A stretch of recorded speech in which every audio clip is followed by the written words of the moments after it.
insyaallah kita akan masuk kepada buah utama daripada Baiat Aqabah 2. Pada pertemuan sebelumnya kita sudah menyelesaikan kisah Baiat Aqabah 2 yang isi perjanjiannya dengan Rasulullah adalah poin kelima, isinya adalah antamna'uni wa tamsuruni idza qadimtu ilaikum. Kalian siap melindungi dan menolong saya jika saya dan ketika saya memilih untuk datang kepada kalian, mimma mana'tum anfusakum wa azwajakum wa abna'akum. Melindungi saya dari hal-hal yang kalian tidak ingin menimpa anak, istri dan diri kalian sendiri. Setelah perjanjian Hudaybiyah, perjanjian Bai'ah Aqabah 2, bulan Zulhijjah tahun ke-13 kenabian.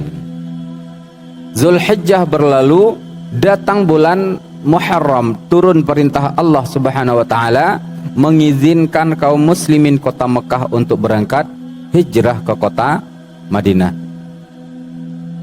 Dan perintah hijrah ini seperti Allah sebutkan dalam surah An-Nahl, Allah mengatakan walladzina hajaru fillahi min ba'di ma zulimu lanubawwi'annahum fid dunya hasanah. Orang-orang yang berhijrah di jalan Allah setelah terzolimi, yaitunya di kota Mekah, akan Allah berikan mereka tempat di dunia baik.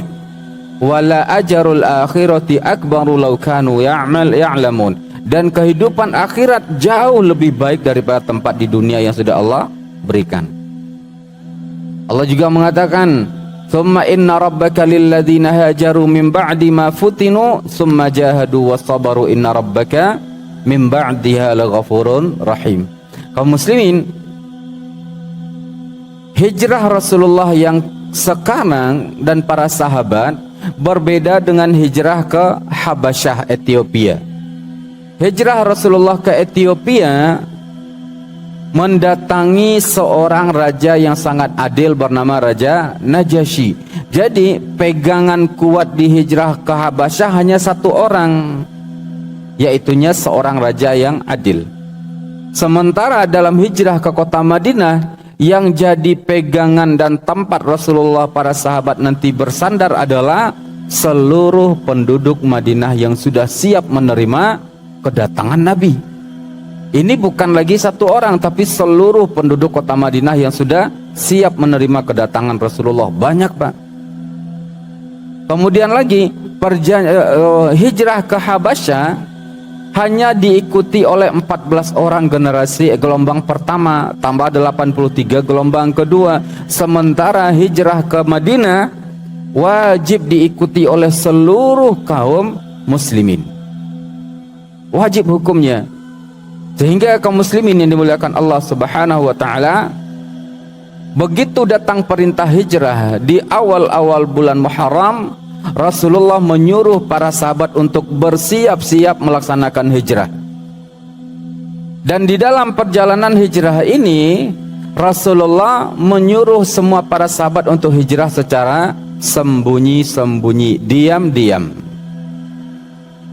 Walhasil kaum muslimin Bapak Ibu yang dimuliakan Allah, orang pertama yang melakukan hijrah itu adalah sahabat Rasulullah Abu Salamah bersama istrinya Ummu Salamah atau Hindun. Abu Salamah begitu mendengarkan perintah hijrah dari Rasulullah, ketika itu beliau juga masih muda, baru punya anak satu orang yang juga masih kecil. Dan Ummu Salamah mempersiapkan barang-barangnya, mempersiapkan pakaiannya, dan mungkin juga uang dan harta yang bisa dijadikan bekal di perjalanan. Lalu mereka bergerak, Pak, 3 orang, Abu Salamah, Ummu Salamah dan anaknya, yaitunya Salamah yang juga masih kecil. Berangkat, belum lagi keluar dari kota Mekah, Bapak Ibu. Kota Mekah kan besar. Belum lagi keluar dari batas kota Mekah, tiba-tiba keluarga dari Ummu Salamah dari Banil Mughirah datang menemui mereka. Beberapa orang, Bapak Ibu, melihat Ummu Salamah, Abu Salamah dan anaknya berangkat, dan mereka kan berangkat mematuhi perintah Allah Subhanahu wa taala. Bergerak, apa kata Abu Salamah, kata orang-orang Bani Mughirah, "Hazihi nafsuka ta'ti biha ma tasya." Hai Abu Salamah, kalau ini fisik ini tubuhmu sendiri, silakan bawa kemanapun engkau mau pergi. Amma hadhihi, sedangkan perempuan ini, bintu a'mamina, bintu ammina, ini adalah anak dari paman-paman kami, keluarga kami dari Banil Mughirah. Kalau engkau mau pergi silakan, tapi Ummu Salamah harus balik ke kabilahnya di Banil Mughirah. Ya Allah, Abu Salamah tentu nggak ridho Pak, dia dipisahkan dengan istrinya. Terjadilah perkelahian antara Abu Salamah dengan orang-orang pemuda-pemuda dari Banil Mughirah, satu lawan banyak Pak. Kalah Abu Salamah. Tidak lama setelah itu datang para pemuda dari Bani Asad. Bani Asad ini siapa? Keluarga Abu Salamah. Ummu Salamah mau dibawa, Abu Salamah mau pergi ke kota Madinah membawa anaknya, karena ini anak adalah Salamah bin abinya, Salamah yang dinasabkan kepada ayahnya. Begitu mau dibawa oleh begitu mereka sudah mengambil Ummu Salamah, keluarga Bani Asad datang mengatakan, "Engkau wahai Abu Salamah silakan pergi kemana yang engkau inginkan, sedangkan anak ini akan dikembalikan kepada nasab keluarganya." Dikembalikanlah, dibawalah Salamah yang kecil itu ke keluarganya di Bani Asad. Bapak Ibu, terpisah Pak. Ummu Salamah dibawa oleh rombongan Bani Mughirah, Salamah dibawa oleh rombongan Bani Asad, sedangkan Abu Salamah sudah capek dipukuli oleh orang-orang Banil Mughirah. Tidak bisa melawan Bapak Ibu, pasrah. Ummu Salamah sampai mengatakan, "Saya tidak pernah merasakan beratnya ujian selain ujian saya dipisahkan daripada anak dan suami saya," kata Ummu Salamah. Pisah Pak, pisah 3 orang. Berangkatlah Abu Salamah dalam keadaan capek dan letih setelah berkelahi itu menuju kota Madinah. Jalan kaki Pak,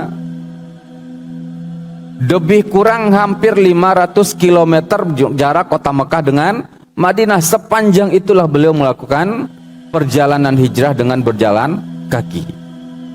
Nah kaum muslimin, orang-orang yang berjalan di jalan Allah Subhanahu wa taala, makanya Allah sampai katakan, inna rabbaka lilladzina hajaru min ba'di ma futinu summa jahadu wasabaru inna rabbaka min ba'diha laghafurur rahim. Sesungguhnya Tuhanmu wahai Muhammad sangat penyayang, pengampun kepada orang-orang yang berhijrah setelah mereka diuji dan disiksa di kota Mekah. Lalu mereka jahadu, bersungguh-sungguh berjuang, wasabaru, mereka bersabar. Ini yang dirasakan oleh orang yang pertama kali hijrah, yaitu keluarga Abu Salamah. Ya Allah, kita Bapak Ibu jangankan disiksa, jangankan dizalimi, kita Pak di Batam karena ada keperluan agak sibuk, keluarga disuruh dulu pulang kampung Pak, dipisahkan, keluarga pulang ke rumah orang tuanya, beberapa waktu selesai urusan di Batam nanti dijemput kembali. Terpisah karena tugas saja Pak berat, apalagi terpisah karena disakiti dan dizalimi. Maka Ummu Salamah ini hiduplah dia di Bani Mughirah, anaknya dibesarkan di Banil Asad. Abu Salamah berangkat menuju kota Madinah. Apa yang terjadi kaum muslimin? Hari demi hari Ummu Salamah setiap hari dia mengatakan, setiap petang saya selalu melihat keluar, saya minta kepada Allah agar dipertemukan kembali dengan keluarganya. Diminta kembali untuk dipertemukan dengan keluarganya. Dan doa Nabi ini, doa Ummu Salamah ini satu hari dikabulkan oleh Allah. 1 tahun penuh beliau melakukan, beliau dipisahkan dari anaknya dan hidup di Banil Mughirah. Tiba-tiba salah seorang daripada anggota keluarga Bani Asad yang menahan Salamah yang kecil ini Pak, hatinya tersentuh, lalu dia mengatakan, ma taf'aluna bihadhil miskinah. Hei saudara-saudaraku dari Bani Asad, apa nih yang kalian lakukan terhadap seorang yang wanita yang sangat malang ini? Kembalikan anaknya kepada mereka, kepada dia. Lalu yang lain nggak menjawab, Pak, nggak membantah, mungkin juga merasakan hal yang sama. Dibawalah Salamah, didatangilah Ummu Salamah, dikembalikan anaknya. Lalu dia mengatakan, ini anakmu, jika engkau ingin menyusul suamimu silakan. Bapak Ibu, yang Banil Mughirah pun tidak lagi melakukan penentangan, karena dia sudah cukup 1 tahun menyiksa Ummu Salamah. Berangkatlah Ummu Salamah, dia persiapkan barang-barangnya, lalu dia berangkat menuju kota Madinah. Sampai dia pernah mengatakan, saya tidak pernah menemukan orang yang paling baik hatinya dari Bani Asad melebihi orang yang tadi membantu dia. Gerak, Pak, jalan kaki. Berangkat dia dari rumahnya, bawa anaknya yang masih kecil, akan menempuh perjalanan yang hampir 500 kilometer jaraknya, Pak. Panas terik, iya panas terik, Pak. Istirahat, malam hari juga tidak bisa berjalan karena takut kepada orang-orang yang penyamun, penjahat, pencuri di padang pasir. Sehingga kaum muslimin, Bapak Ibu dimuliakan Allah Subhanahu wa taala, begitu dikatakan oleh keluarga Banil Asad, ilhaqi bi zaujiki in syi'ti, kejarlah suamimu jika engkau memang ingin menemuinya. Berangkat, Bapak Ibu. Belum lagi jauh dari kota Mekah, baru sampai di Tan'im, masih di dalam perbatasan kota Mekah.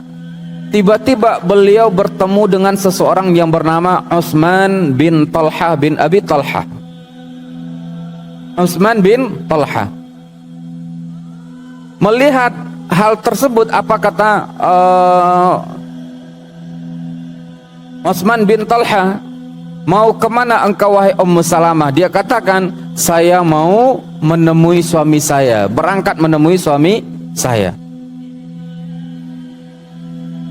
Dilihat oleh Utsman bin Talha, ini mau ke kota Madinah tapi jalan kaki.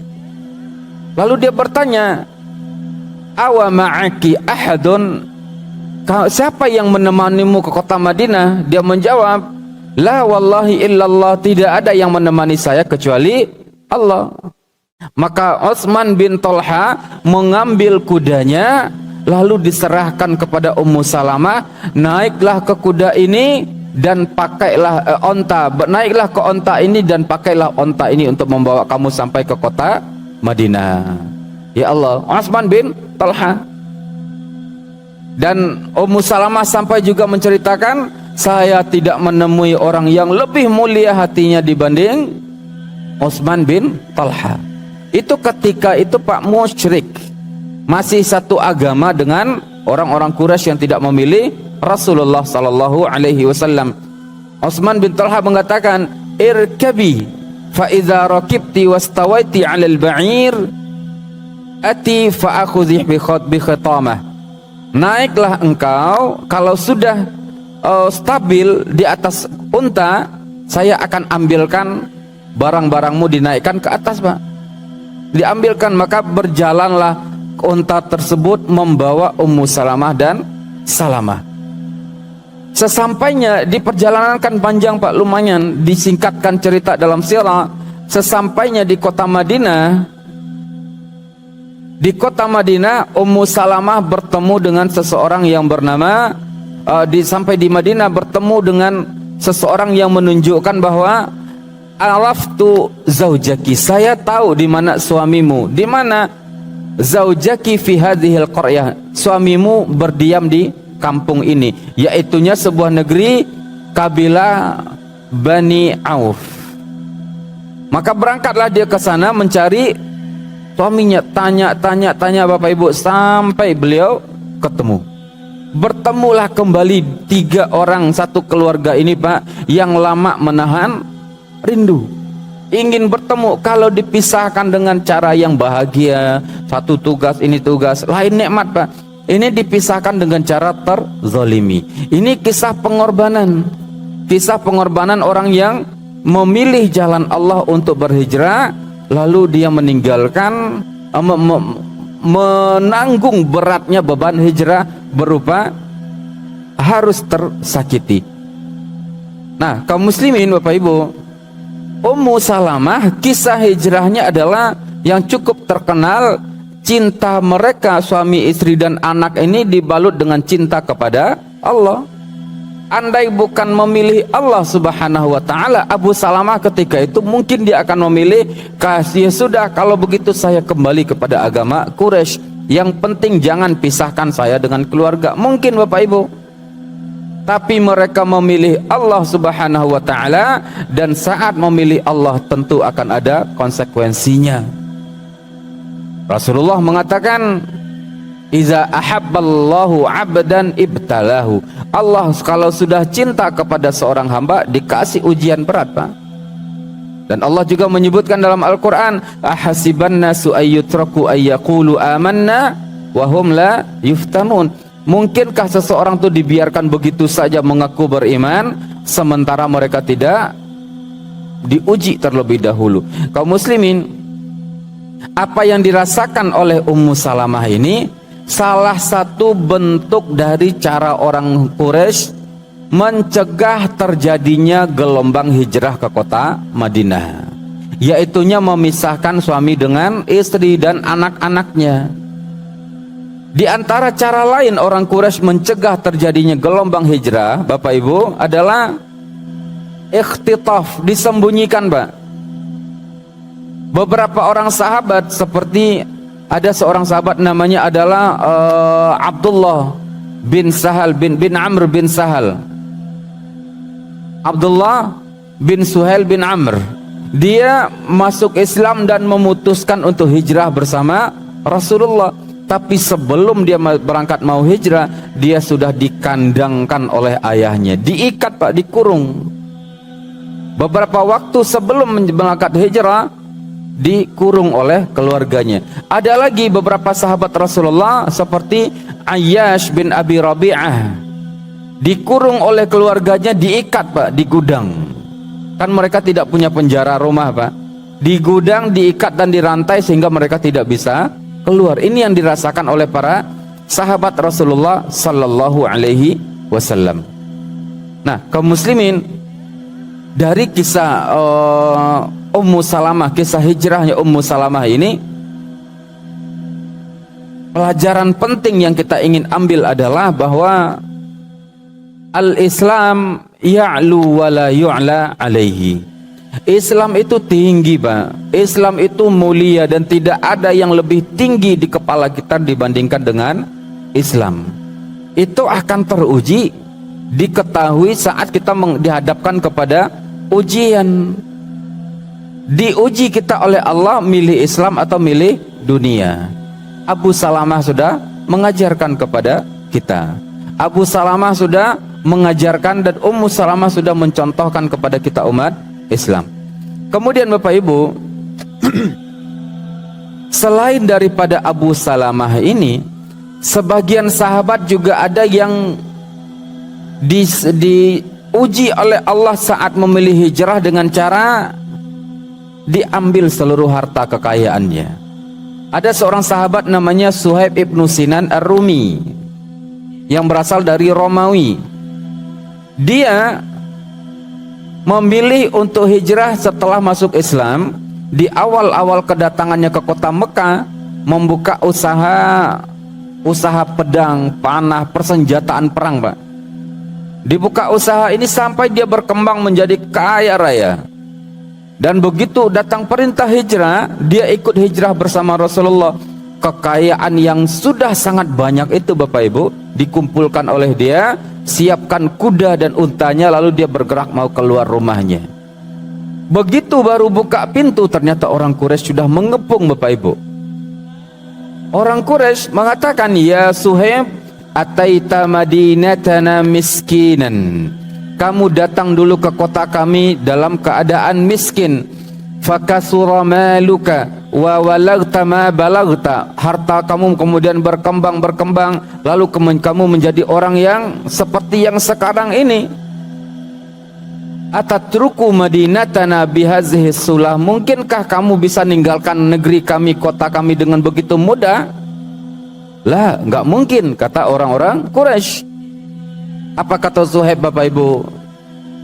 Ara'aita in taraktu kulla amwali atukhalluna sabili, andai saya tinggalkan seluruh harta saya, apakah kalian mengizinkan saya berangkat hijrah?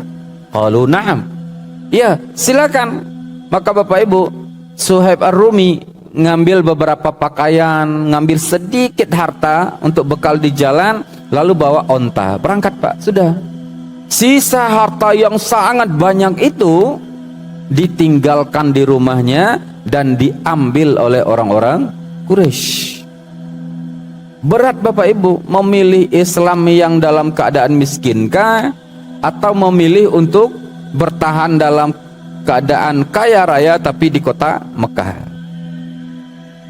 Dan Suhaib Ar-Rumi termasuk salah satu contoh mengajarkan kepada kita bahwa inna dina indallahil Islam, agama yang diridhoi oleh Allah adalah Islam. Kalau sudah dibenturkan dengan harta, maka harta jadi kecil Pak. Dibenturkan dengan jabatan, jabatan jadi kecil. Apapun yang akan dibenturkan dengan dunia, dengan Islam, tidak akan pernah ada yang bisa sebanding. Dan begitu Suhaib Ar-Rumi sudah berangkat, datang berita ke Rasulullah bahwa Suhaib meninggalkan seluruh kekayaannya. Apa kata Rasulullah? Ma darra Suhaib, ma darra Abu Yahya ma fa'alahu ba'da hada. Tidak akan pernah lagi Abu Yahya, yaitu Suhaib Ar-Rumi, merugi setelah apa yang dia korbankan pada hari ini, kata Rasulullah. Doa Rasulullah Bapak Ibu, betul diberkahi oleh Allah.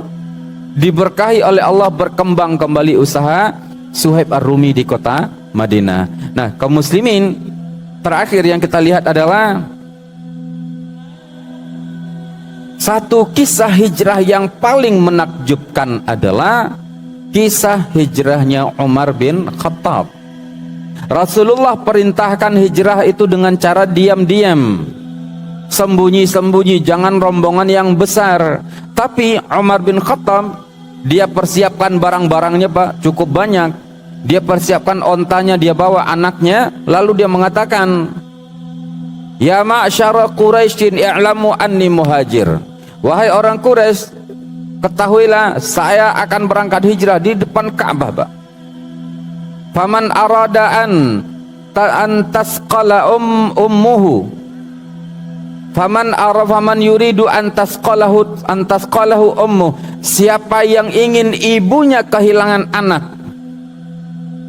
wa tarammala zaujatuh, dan siapa yang ingin istrinya kehilangan suami, dan yang ingin anaknya kehilangan bapak, falyalqini wara'a hadzal wadi, temui saya di balik lembah ini, kata Umar.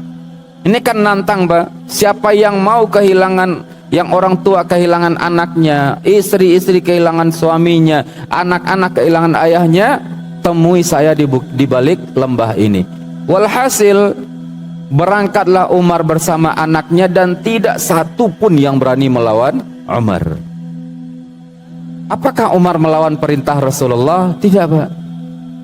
Rasulullah memerintahkan hijrah diam-diam karena memang kebanyakan sahabat Rasulullah tidak sanggup memilih hijrah secara terang-terangan. Konsekuensinya adalah sangat berat sekali. Nah, oleh sebab itu Bapak Ibu, mungkin apa yang dirasakan oleh sebagian besar sahabat tidak dirasakan oleh Umar. Itulah pentingnya Bapak Ibu, sampai Abdullah bin Mas'ud mengatakan bahwa kana islamu Umar fathan. Dulu Islamnya Umar itu bagi kami adalah sebuah kemenangan yang sangat besar. Wa kanat hijratuhu nasran, dan hijrahnya juga menjadi nasr, kemenangan yang dalam bentuk lain. Wa kanat imaratuhu adlan rahmatan, dan pemerintahan di masa Umar adalah rahmat dari Allah Subhanahu wa ta'ala. Penting Pak, penting Islam ini ditopang oleh seorang yang sangat kuat. Sayangnya Umar berangkat sendiri Pak. Andai dia membawa waktu itu beberapa orang sahabat yang benar-benar lemah, mungkin dia akan bisa melindungi. Tapi itu juga hikmah agar setiap muslim ini belajar, ujian setiap kita berbeda-beda. Nah, Bapak Ibu yang dimuliakan Allah, inilah kisah hijrahnya seorang sahabat Rasulullah yang mulia, Abu Salamah, yang harus berkorban meninggalkan istrinya Ummu Salamah di kota Mekah. 1 tahun terpisah dengan istri dan anaknya, Allah pertemukan kembali di kota Madinah. Dipertemukan dalam suasana yang sangat membahagiakan, dan dipertemukan oleh Allah dalam suasana yang sangat penuh dengan syiar agama Allah. Bertemulah keluarga yang terpisah karena Allah, bertemu karena Allah, sakit karena Allah, menderita karena Allah. Di saat bahagia pun mereka selalu bersama Allah Subhanahu wa taala. Jazakumullahu khairan. Semoga kisah Ummu Salamah ini bisa menginspirasi kita untuk bisa istiqomah di jalan Allah, dan siapa yang istiqomah pasti akan menghadapi ujian, dan ujian kita belumlah sebanding dengan ujian yang dirasakan oleh para sahabat Rasulullah sallallahu alaihi wasallam. Alafu minkum, wassalamualaikum warahmatullahi wabarakatuh.